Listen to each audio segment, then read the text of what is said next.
Hello guys, welcome back to my channel. तो आज का हमारा टॉपिक है इंटरसेक्शनैलिटी। ये 4 नंबर में पूछ लिया जाता है कंटेम्प्रेरी इंडिया के पेपर में। काफ़ी इजी है, इनिशियली डिफ़िकल्ट होता है। तो चलिए इस कॉन्सेप्ट को भी क्लियर करते हैं। सबसे पहले, जैसे कि नाम से हमें समझ आ रहा है, इंटरसेक्शनैलिटी यानी कि इंटरसेक्शन हो रहा है यहाँ पे किसी चीज़ का। तो चलिए डिटेल में समझते हैं। The interconnected nature of social categorization. Social categorization क्या होती है? सोशली इंसानों को किस तरह से डिस्ट्रीब्यूट किया हुआ है, कास्ट के बेस पे, क्लास के बेस पे, रेस के बेस पे, रिलीजन के बेस पे, इन सारी चीज़ों पे लोगों को आपस में डिफ्रेंशिएट किया हुआ है। तो ये सारी जो आइडेंटिटीज़ होती हैं एक इंसान के साथ, ये सारी जो आइडेंटिटीज़ होती हैं ये एक दूसरे को ओवरलैप करती है, और इस ओवरलैपिंग की वजह से हर एक इंसान के अपने एडवांटेजेस और डिसएडवांटेजेस होते हैं।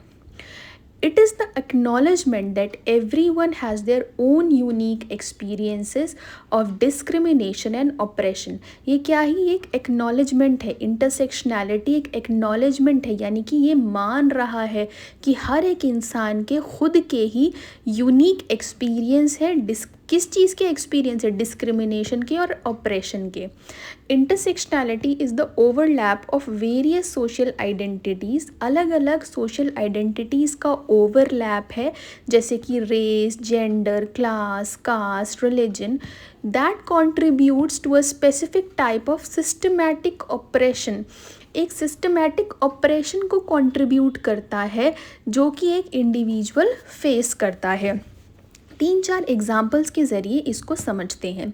एक एग्ज़ाम्पल लेते हैं जो कि मैंने यहाँ पे लिखा हुआ भी है, कि एक वुमेन है जो कि वीकर इकोनॉमिक सेक्शन से आ रही है, ज़्यादा पैसे नहीं है उसके पास, वीकर क्लास से आ रही है। उसके बाद वो एक लोअर कास्ट से भी बिलोंग करती है, तो उसकी जो अपॉर्चुनिटीज़ हैं वो डिफरेंट होंगी उस लड़की से या फिर उस औरत से जो अपर मिडिल क्लास से आ रही है और जो ऊंची कास्ट से आ रही है।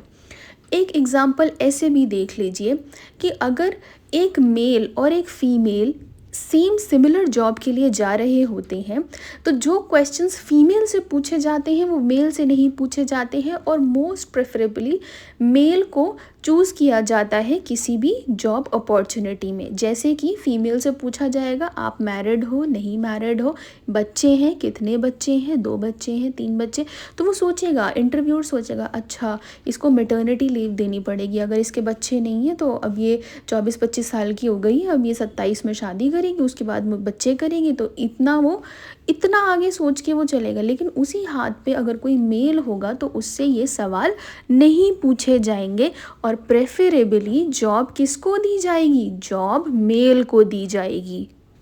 एक और एग्ज़ाम्पल के ज़रिए समझते हैं।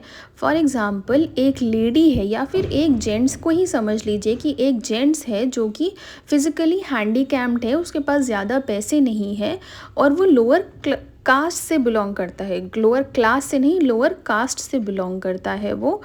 वो एक नौकरी लेने के लिए गया, या वो वैसे भी सोसाइटी में गया, सोसाइटी में अगर अपने दोस्तों से मिलने भी अगर वो जा रहा है, और दूसरे हाथ पे एक मेल है जो ठीक है लोअर कास्ट से ही आ रहा है वो, लेकिन उसको कोई भी डिसेबिलिटी नहीं है, ठीक ठाक बंदा है, ठीक से चलता है, उठता बैठता, सारे काम ठीक से करता है।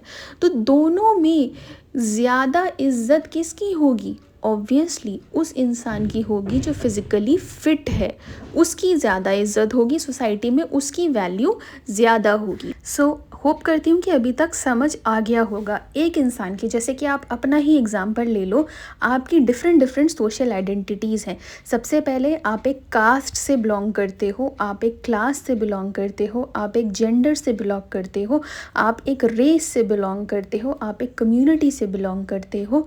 तो ये सारी चीज़ें जो हैं वो बिलोंग करती हैं, और ये सारी चीज़ें कहीं ना कहीं डिसाइड करती हैं कि आपको इन फ्यूचर अपॉर्चुनिटीज़ कैसी मिलेंगी, या फिर अभी भी आपको अपॉर्चुनिटीज़ किस तरह से मिल रही हैं।